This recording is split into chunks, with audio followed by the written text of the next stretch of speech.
ritrovati con l'informazione flash di New Sicilia. Si aggrava il bilancio dei feriti dell'esplosione di una bombola di gas in un appartamento ad Adrano, in provincia di Catania. L'immobile, andato totalmente distrutto, era abitato da 2 extracomunitari. Un marocchino di 27 anni è stato estratto vivo dalle macerie dei vigili del fuoco e trasportato in gravi condizioni al trauma center dell'ospedale Cannizzaro. Ha riportato ustioni di secondo e terzo grado su circa il 40% del corpo.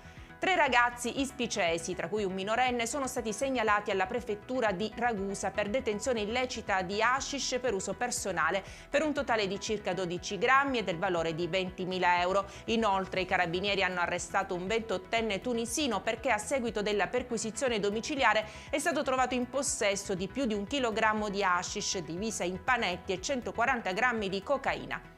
Incidente al parco tematico Contiland nella frazione Rina di Savoca, in provincia di Messina. Un 72enne di Taormina è precipitato da un terrazzamento, finendo nel terreno sottostante dopo un volo di circa 3 metri. Nel violento impatto con il suolo ha sbattuto la testa e riportato diversi traumi. L'uomo è stato soccorso dal personale del 118 e condotto in elicottero al Policlinico di Messina in gravi condizioni. Si indaga per capire cosa sia accaduto.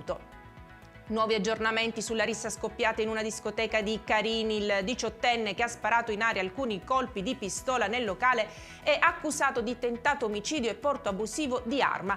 Durante l'interrogatorio di garanzia il giovane avrebbe raccontato di aver trovato casualmente la pistola e di aver sparato i colpi nel tentativo di fermare la rissa. L'ipotesi però non ha convinto il magistrato Maria Cristina Sala, che ha deciso di convalidare il fermo per il ragazzo, che adesso si trova in carcere. E con questa notizia per adesso è tutto, grazie per averci seguito e arrivederci.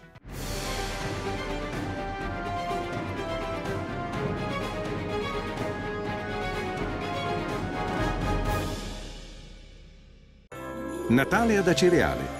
Dall'8 dicembre all'8 gennaio nel centro storico mercatini, circuito dei presepi d'arte, la casa di Babbo Natale, la pista di pattinaggio sul ghiaccio, concerti musicali nelle chiese, laboratori, il trenino turistico natalizio, oltre a tante iniziative di solidarietà.